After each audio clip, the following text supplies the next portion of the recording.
কোনো কোনো দিন একটু হয় না যে সকালবেলা একটু বাইরে বেরোতে ইচ্ছে করে। টাইম পাওয়াটাই তো একটা বিশাল ব্যাপার, কিন্তু সময় পেলেই বেরিয়ে যেতে হয়। গুড মর্নিং সবাইকে। আজকে সকালে পূরবকে স্কুলে ড্রপ করে বেরিয়ে পড়লাম পাশের পার্কটাতে একটু ঘুরে আসতে।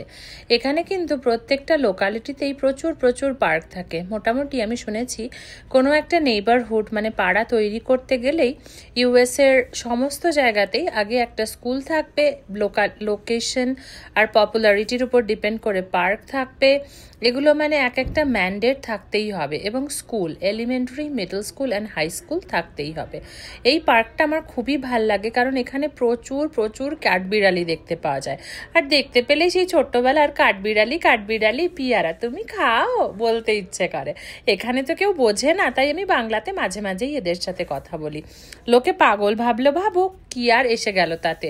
ভালো ভেবেই বা কনসা কেউ আমার কিছু করে দিয়েছে, তাই না?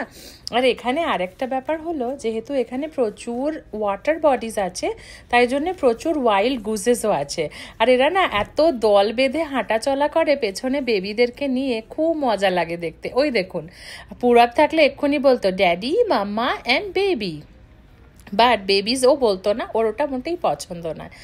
এই হচ্ছে আজকের পার্ক, আজকের হাঁটার দৃশ্য। সকালবেলা থেকে একটু ডাউন ছিলাম, এটা বোধহয় মাঝে মাঝেই হয়। ভাল লাগে না রোগটা কোন বাঙালির নেই বলুন তো? তো যাই হোক, ওই জন্যেই নিজেকে জোর করে একটু বেরিয়ে পড়লাম হাঁটবার জন্যে। আর হাঁটতে হাঁটতে দেখা হয়ে গেল এদের সাথে। দারুণ কাটলো আজকের সকালটা। তারপর বাড়ি ফিরে সেই তো একঘেয়েমি, সেই তো রান্না, আবার কি। এই পার্কটা কিন্তু হাইওয়েরও একদম পাশে, কিন্তু এখানকার যে ন্যাচারাল লিভিং যারা, তাদেরকে কোনো প্রবলেমে না ফেলেই পার্কটা তৈরি হয়েছে। এই দেখুন, ফেরার পথে আবার দেখছি কতগুলো বসে রয়েছে। এদের মনে হচ্ছে এখানে একটা কনফারেন্স চালু হয়েছে, গোটা পরিবার শুদ্ধ এসছে কোনো একটা মিছিল করার জন্য। ওই দেখুন, একটা আবার ছোট্ট পুচকে মতো কাঠবিড়ালি আছে। কি মজার ব্যাপার, তাই না? চলুন, আমার আবার এর থেকে বেশি দেরি করলে হবে না, বাড়ি গিয়ে রান্না করে অফিস